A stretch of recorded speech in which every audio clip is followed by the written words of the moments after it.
mas pinaaksyon sa Match Point tuwing Sabado, 12:30 ng tanghali sa DZRH TV.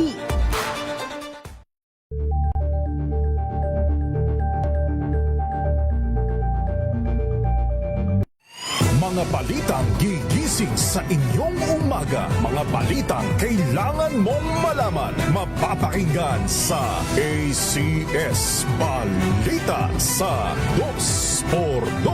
Kasama sina Anthony Taberna at Jerry Baha. Lunes hanggang Biyernes.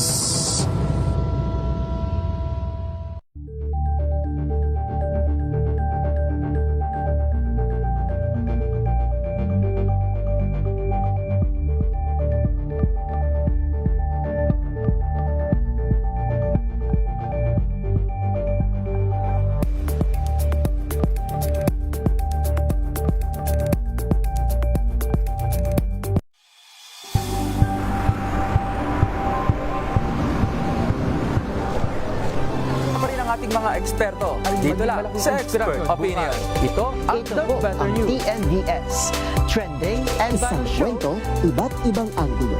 Dito sa Point of Bawat pananagutan ating tatalakayin dito sa Hoy, Bawal Yan.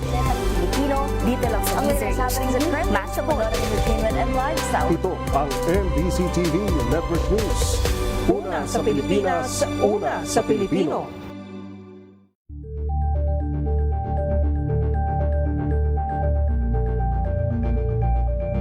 We've got you covered. From the hottest hits, exclusive interviews, kilig to the bones fan meet experience, and hataw performances of your favorite stars. Saturdays, 12 noon, dito lang sa DZRH TV.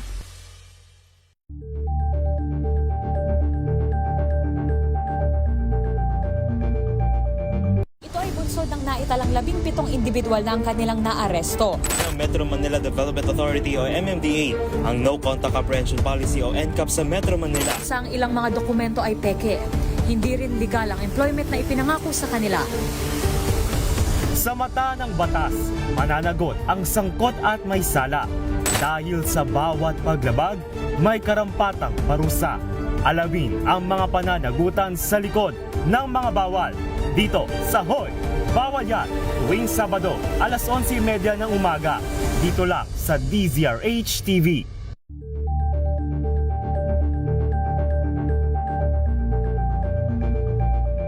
Curious ka ba sa maraming bagay? Kami na ang bahala dyan. Aalamin, tutuklasin at bibigyang linaw namin ang mga katanungang bumabagabag sa inyong isipan. Sa programa kung saan ang bawat sagot ay galing lamang sa mga eksperto. Ang Expert's Opinion, tuwing linggo alas 3 ng hapon, dito lang sa DZRH TV.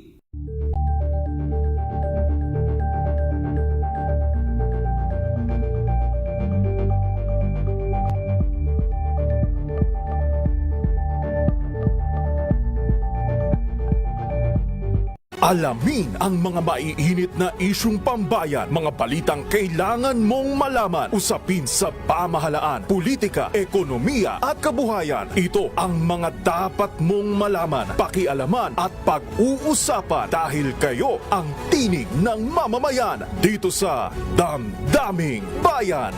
Live sa DZRH Radio, DZRH TV at DZRH Digital. Kasama sina Lakay, Deo Macalma at Elaine Apit. Araw-araw, Lunes hanggang Biyernes. Damdaming Bayan. Number 1 na naman ang inyong DZRH sa latest survey ng Kantar Media na inilabas nitong January 2026. Hindi lang sa Metro Manila, kundi pati rin sa Mega Manila. Patunay na DZRH lang ang inyong tunay at totoong pinagkakatiwalaan. Taos-puso po kaming nagpapasalamat sa inyong patuloy na pagtitiwala dahil ang DZRH Una sa Pilipinas, una sa Pilipino. Saan ka man sa mundo, tayo Pilipino.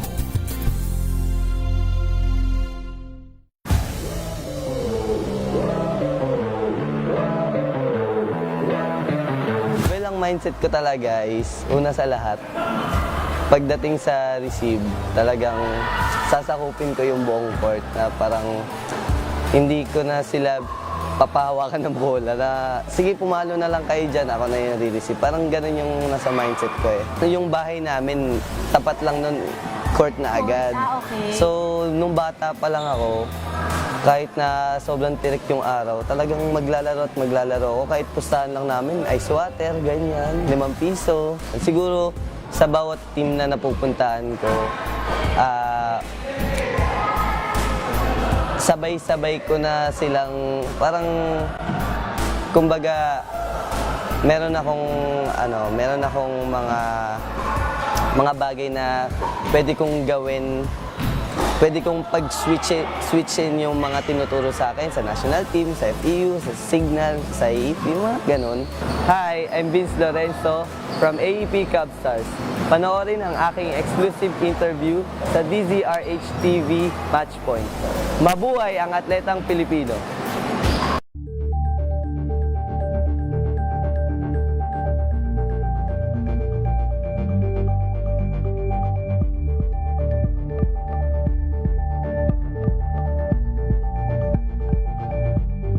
Abangan this Saturday. Hi, this is James Reed, and you're watching Scene Zone. Kilig Vibes with Mr. Randomantic. Yes, I can say I'm living that Randomantic life. Ginawa ko na yun. Yes. I think maybe twice or 3 times. Ilang kita sa final edit of the music video, but there was a lot of fans passing. Troll pa lang Pwede naman. rin naman sa real life. Yes! I wouldn't mind. E paano na lang kung si James Reed ang kasama mong ma-stuck sa traffic? Baby, pasensya na, nananaginip pa, hindi na para isisi sa iba. Kung pwede lang na lumipas sa EDSA, di na nga maghihintay pa. Alas 12 ng tanghali, dito lang sa DZRH TV.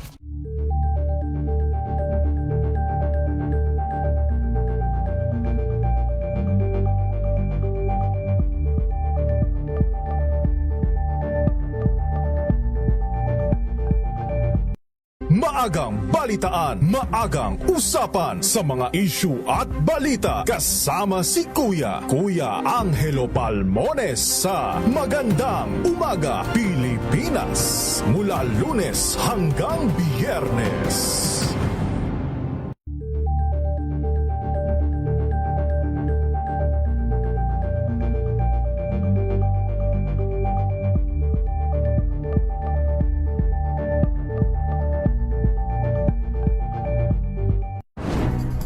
Good vibes ang hanap mo?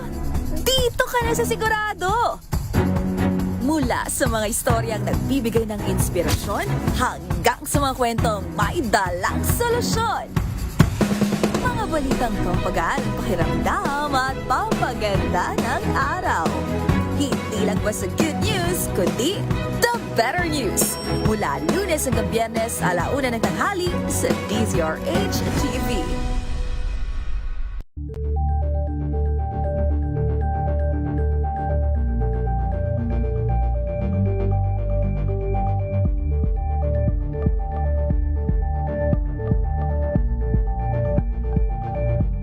Tambalang Anthony Taberna at Jerry Baha ang gigising sa inyong umaga dahil lalatay ang humahagupit na diskusyon at komentaryo Lunes hanggang Biyernes sa 2x2.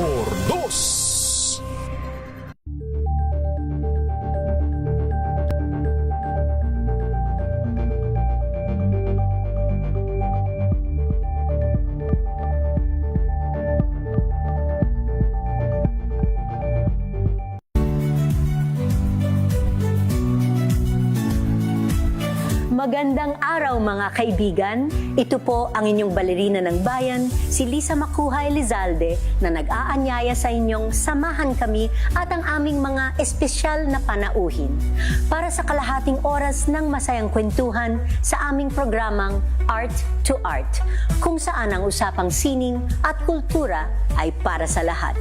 Huwag kaliligtaan, tuwing linggo, alas 3:30 ng hapon, dito lamang sa DZRH Radio, DZRH TV, at via online streaming.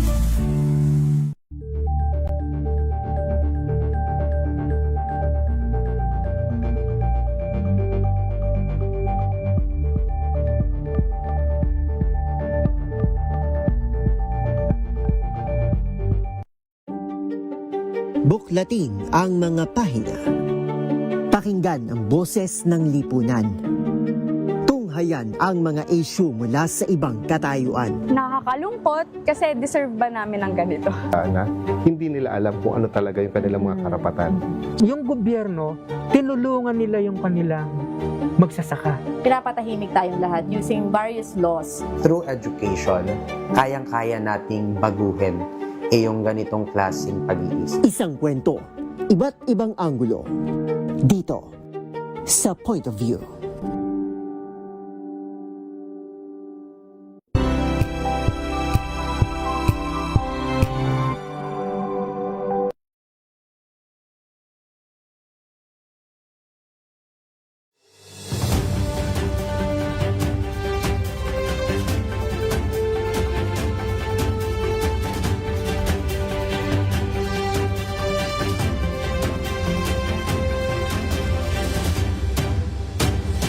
Narito na ang mga trending na kwento sa mundo ng social media. Top-notcher sa likod ng Name Withheld sa March 2026 PLE, kinilala na. Lalaking sinuotan ng t-shirt ang bantayog ni Manuel Quezon, sinita ng alkalde ng Real. LTO pinagpapaliwanag ang ex-mayor vlogger na nag-viral matapos paghabulin ng empleyado mula sa isang gas station. DJ Priest nagpamalas ng talento sa isang massive rave sa Buenos Aires sa Argentina. Life jacket mula sa Titanic na ibenta sa halagang halos 54 million pesos. Panibagong species ng reptile na nabuhay 200 at 30 milyong taon na ang nakararaan na diskubre sa Brazil. 20th Anniversary World Tour ng Big Bang kasado na sa August. At Ben & Ben, Cup of Joe, TJ Monterde at Horizon nagpasiklab sa Round Festival 2026.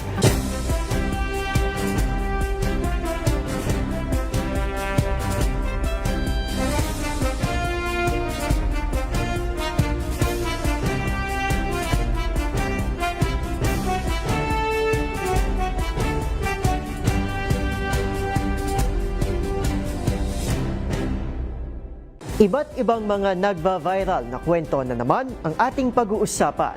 Mga trending sa social media na tiyak hindi lang nakakaaliw, kundi maring kapulutan din ng aral at kuminsan ay makabagbag damdamin din.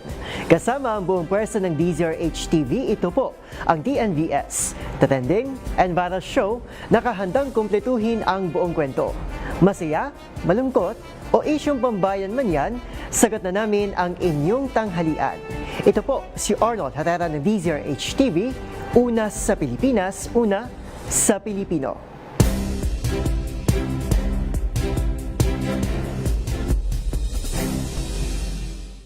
Para sa ating unang trending story sa tanghaling ito, matapos ngang ilang linggong pagtataka online sa kung sino nga bang nanguna sa katatapos lang na 2026 Physician's Licensure Examination, ay sa wakas ay inanunsyo na ito ng Professional Regulation Commission o PRC. Kung sino siya, kilalanin sa report ni Dustin Bayog. Ipinakilala na ng Professional Regulation Commission o PRC ang nag-top 1 sa Physician Licensure Examination nitong Marso 2026 na unang dineklarang name withheld. Sa updated post ng PRC, kinilala si Dr. Erwin Ken Parcaso mula sa Lyceum Northwestern University ng Dagupan City, Pangasinan bilang top-notcher ng PLE 2026. Bumuo sa pagbati para kay Dr. Erwin lalo na sa kanyang alma mater at maging mula sa mga netizen na kabilang sa mga nagtaka sa name withheld na unang nilabas ng PRC. Kaugnay nito, nagsalita na rin si Dr. Erwin tungkol sa kanyang naging karanasan bago maging isang ganap na doktor. Sa isang Facebook post, inilahad ni Dr. Erwin ang kalaga ng pag-show up sa bawat karanasan sa buhay. Siya raw kasi ay masasabing third taker ng PLE. Sa una nitong attempt ay naging hati ang kanyang atensyon sa pag-review at sa bagong yugto ng kanyang buhay sa pagiging ama dahil buntis ang kanyang asawa. At sa ikalawang attempt ay hindi ito nagpakita sa exam day at inamin na hindi pa ito handa. Pero hindi ito dahilan para tumigil sa pagiging doktor, bagos ay nagbigay lamang ito ng panahon para maganda, maghilom at huminga. Kaya nung lumabas ang resulta nitong Marso, ay akala nito na hindi siya pumasa at nagawa pang sisihin mismo ang tao sa likod ng name it held dahil sa pagkakala nakaapekto sa curve ng passers ang resulta ng kanyang exam. Pero siya pala ang nasa likod ng name it held at dito niya natutunan na hindi ang mga exam ang malaking kalaban kung hindi ang ating mga sarili. Kaya ang hamon nito sa lahat na magpatuloy at mag-show up at ang anumang failure sa buhay ay hindi katapusan kung hindi sa paghanda para sa buhay na puno ng pasensya, pagpapakumbaba at kabutihan. Para sa DZRH TV, ito si Dustin Bayog. Una sa Pilipinas, una sa Pilipino.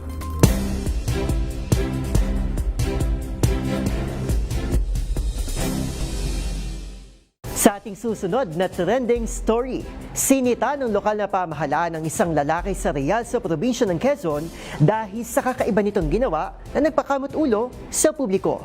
Ang lalaki kasi hindi lang nilinis ang bantayog na dating Pangulo na si Manuel Quezon, kundi binihisan pa ito ng pulang t-shirt. Kung bakit niya ito ginawa, alamin sa ulat na ito.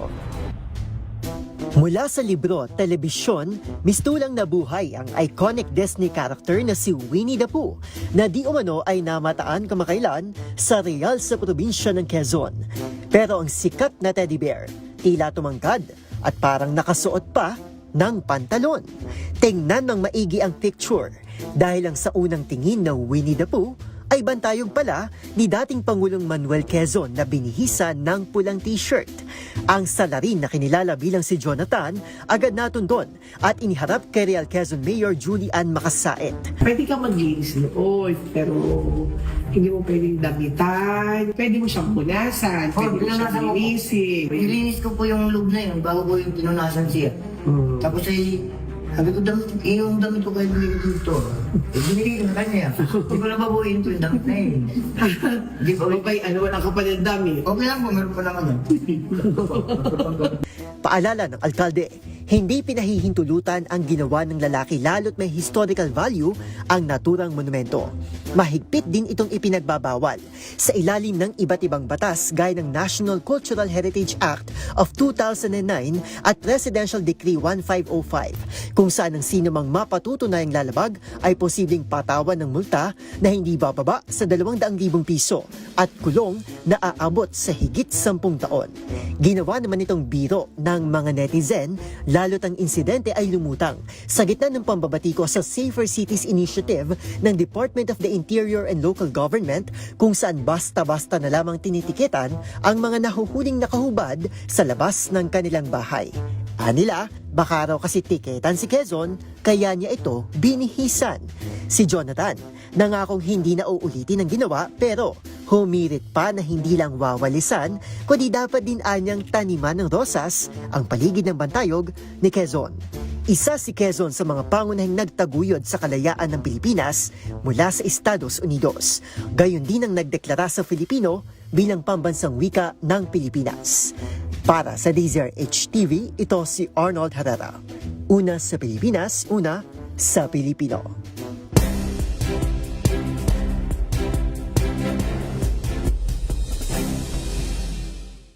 Sa ating next viral story, pinagpapaliwanag pa rin ngayon ng Land Transportation Office o LTO ang isang ex-mayor at vlogger na nag-viral dahil sa tila hindi nito magandang content. Marami kasi ang hindi nagustuhan ng ginawa nitong pagpapahabol sa tila isang gasoline attendant sa umaandar nitong sasakyan sa ilalim ng tirik na araw. Ang buong kwento tutukan sa report na ito. Inisyuhan ng show cause order ng Land Transportation Office o LTO at pinagpapaliwanag ngayon ang vlogger, driver at rehistradong may-ari ng isang sasakyan na sangkot sa viral video sa social media. kung saan makikitang hinahabol ng isang gasoline station attendant sa kahabaan ng Maharlika Highway sa Alakapan, Cagayan ang isang sasakyan matapos umalis nang hindi nagbabayad matapos magpakarga. Kasunod ito ng isinagawang investigasyon ng LTO Intelligence and Investigation Division kung saan lumalabas na pinaglalaroan ng vlogger ang kanyang matandang empleyado sa pamamagitan ng naturang content. Ayon sa panig ni Florida, hindi isang gasoline attendant ang makikitang humabol sa kanya, kundi isa rin umanong vlogger at tauhan nito. Siya raw ay si Tyson kung kaya ang naturang video ay para lamang daw sa content sa social media. Giit naman ni LTO Chief Asek Lacanilao, kahit pa prank o para lamang sa content ito, hindi dapat paglaruan ng naturang empleyado at hindi tamang paghabulin ito sa ilalim na matinding sikat ng araw. Dagdag pa nito, hindi nakatutuwa at lalong hindi ito dapat tularan dahil ang paggamit ng sasakyan ay may kaakibat na pananagutan na gamitin ito ng may paggalang sa kapwa at sa batas. Samantala, inatasan na ang driver ng naturang sasakyan na isuko na ang kanyang lisensya at kasalukuyan itong nasa ilalim ng 90 days preventive suspension habang isinasa ilalim na rin sa alarm status ang naturang sasakyan. Para sa DZRH TV, ito si Rovic Manuel. Una sa Pilipinas, una sa Pilipino.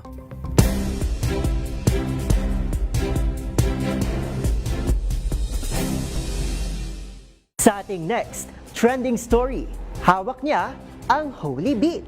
Isa lamang yan sa mga nakatutuwang komento mula sa Pinoy netizens sa isang pari na nagpamalas ng talento sa massive rave sa Buenos Aires sa Argentina bilang tribute sa death anniversary ni Pope Francis. Ang mga detalye alamin sa report ni Mika Ariar.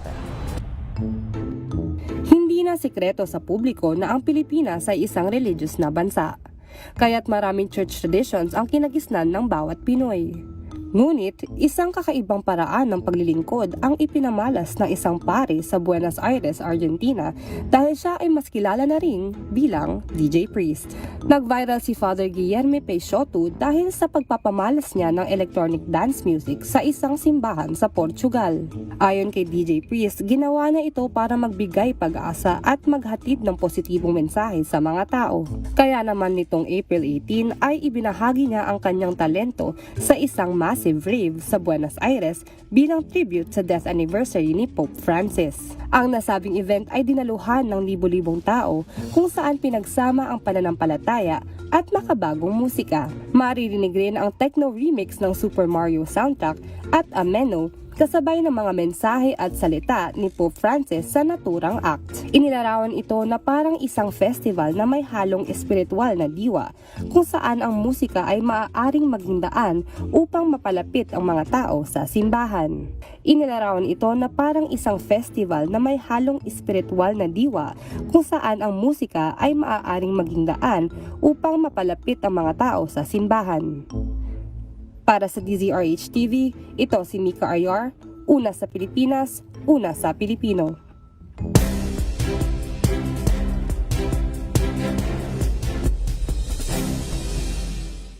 Samantala, sa ating susunod na kwento, siguradong karamihan sa atin ay pamilyar sa tragic love story ni Jack and Rose mula sa pelikulang Titanic, ang 1997 film na hango sa totoong istorya ng paglubog ng RMS Titanic noong taong 1912. At kamakailan, muli na naman itong naging laman ng balita matapos maibenta ang isang life jacket mula sa isang first-class passenger ng naturang barko sa halagang 54 million pesos. Narito ang report ni Mili Borja. Isang life jacket na ginamit ng pasahero ng RMS Titanic habang tumatakas sa paglubog nito ang naibenta sa auction sa halagang 670,000 pounds o tinatayang 53.9 million pesos. Ang naturang flotation device ay pag-aari ni Laura Mabel Francatelli, isang first-class passenger na nakaligtas sa trahedya. May pirma niya rin ito at ng iba pang survivors mula sa iisang lifeboat. Ito ang naging pangunahing item sa auction ng Henry Aldridge and Sons sa England at nabili ng isang hindi pinangalanang bidder sa telepono, lampas sa inaasahang halaga na 250,000 hanggang 350,000 pounds. Samantala, isang seat cushion mula sa lifeboat ng Titanic ang naibenta rin sa halagang 390,000 pounds o mahigit 31 million pesos na binili ng mga may-ari ng Titanic Museum sa Estados Unidos. Ayon sa auctioneer na si Andrew Aldridge, patuloy ang pagtaas ng interes ng publiko sa kasaysayan ng Titanic. Noong April 15, 1912, lumubog ang Titanic matapos bumangga sa iceberg sa karagatan malapit sa Newfoundland habang nasa maiden voyage mula England patungong New York. Humigit kumulang 1,500 katao ang nasawi mula sa mahigit 2,200 pasahero at crew. Si Francatelli ay kabilang sa mga nakaligtas sakay ng Lifeboat No. 1, kasama ang kanyang employer na si Lucy Duff Gordon at ang asawa nitong si Cosmo Duff Gordon. Ang naturang lifeboat ay naging kontrobersyal dahil 12 lamang ang sakay nito, kahit kaya nitong magdala ng hanggang 40 katao, at hindi ito bumalik upang sumagip ng iba pang survivors. Sa ngayon, nananatiling isa ang Titanic sa pinakamalaking trahedya sa kasaysayan na patuloy na nagbibigay ng interes sa buong mundo. Para sa DZRH TV, ito si Mili Borja, una sa Pilipinas, una sa Pilipino.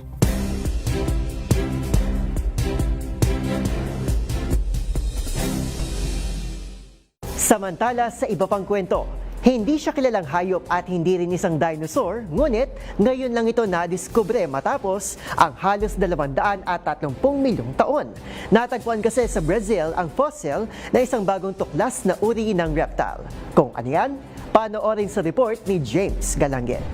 Mga researcher mula Federal University of Santa Maria sa Brazil ang panibagong species ng reptile na nabuhay 230 milyong taon nang nakaraan o ang Triassic period. Ito ay ang Venturaptor gasney na mayroong bird-like beak tulad ng sa mga parrot at claw-like claws naman para ihanay sa iba pang mga nadiskubreng rhinoceros species sa Brazil. Natagpuan ito sa isang fossil site sa southern state ng Rio Grande do Sul kung saan din nadiskubre ang iba pang mga prehistoric fossil fuels na mga nakalipas na taon. Kabilang na dyan ang Herrerasauridae dinosaur at Condawax paraicensis na nadiskubre noong 2024. Samantala, ang pagtuklas naman ng mga ito ay ginagamit bilang ebidensya ng mga researcher para alamin ang buhay ng mga living creature noong piniwalang isa pa ang landmass ng mundo o ang tinatawag na Pangea. Para sa DZRH TV, ito si James Galangue, una sa Pilipinas, una sa Pilipino.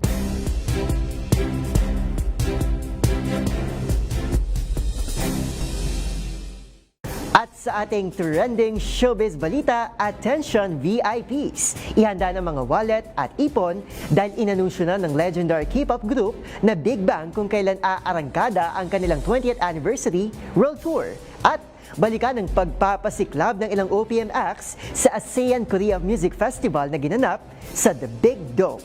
Narito ang report ni Showbiz Angel. From Bangchala to the world. Matapos ang pagpapasiklab ni na G-Dragon, Taeyang at Desong sa Coachella Valley Music and Arts Festival, kasado na sa August ang much-awaited world tour ng legendary K-pop group na Big Bang. Ito ay bilang pagdiriwang ng Fantastic Baby hitmakers sa kanilang 20th anniversary. Chinese anniversary world tour will begin this August. It's gonna be crazy, no doubt. Gotta love it for sure.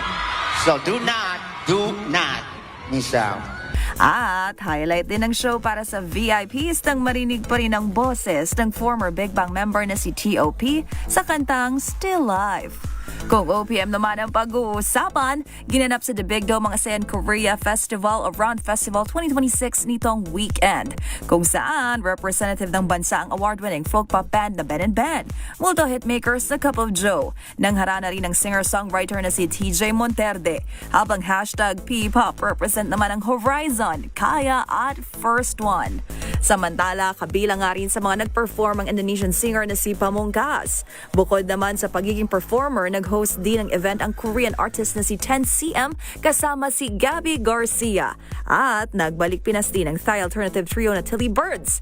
Ang banda at ang Ben & Ben muling ang nagkasama matapos ang kanilang collab sa kantang Heaven. Para sa DZRH TV 20 Showbiz Angel, una sa Pilipinas, una sa Pilipino.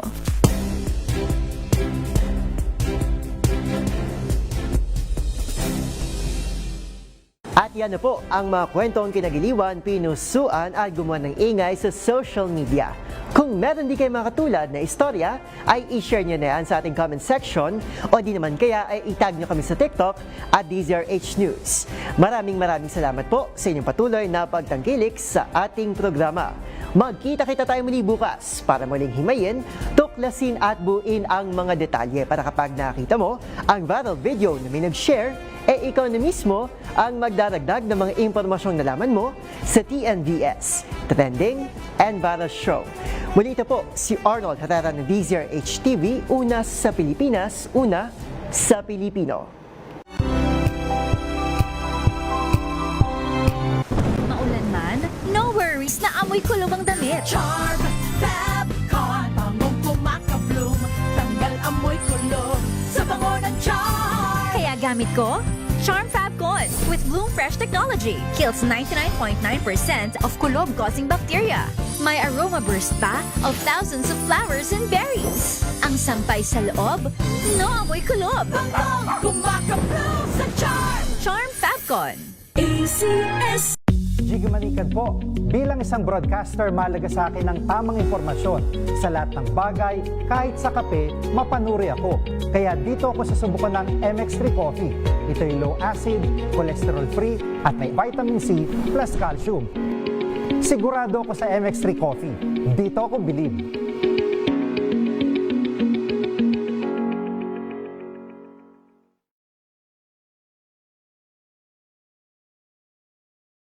Hello, Washi! Laundry day na naman! Yay! Anong meron? Mancha ng chocolate, putik, may libag pa! Kaya natin yan! With Pride Washing Machine Detergent, may triple stain-away formula. Tanggal ang makapit, madikit, at malupit na dumit-mancha. Kaya easy-easy ang labada. Mula noon hanggang ngayon! All you need is pride! All you need is pride! ACS.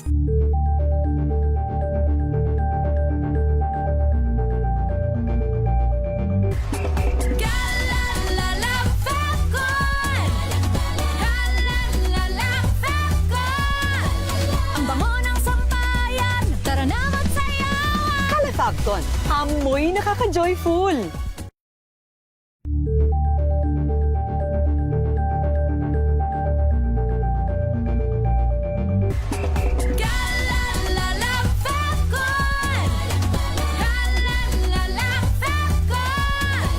Ang bango ng sampayan, tara na magsayawan! Kala Fabcon, amoy nakaka-joyful!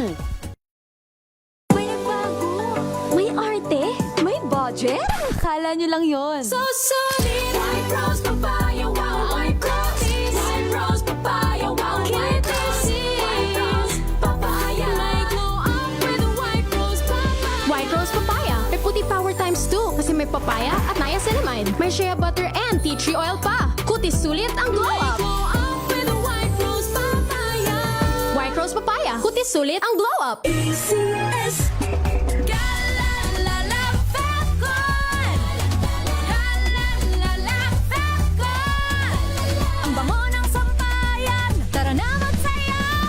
Fabcon, amoy nakaka-joyful!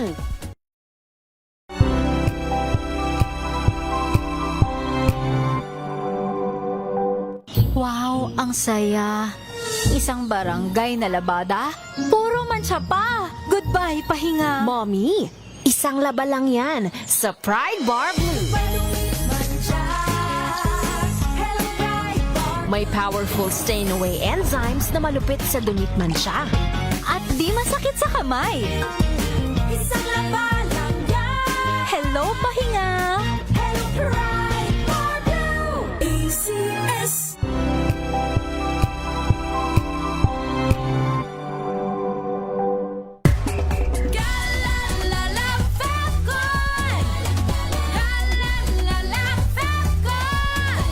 Ang bango ng sampayan, tara na magsayawan! Kala Fabcon, amoy nakaka-joyful!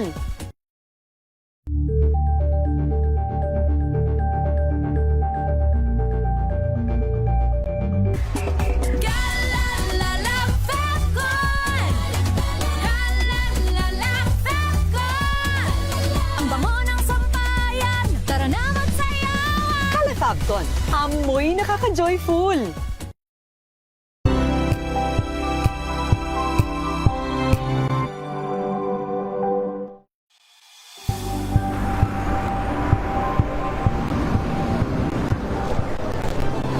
Mga eksperto dito lang sa Expert Opinion. Ito ang The Better News. TNVS, trending and Isang fashion. kwento, iba't ibang anggulo. Dito Sa point, bawat pananagutan ating tatalakayin dito sa Hoy, Bawal Yan.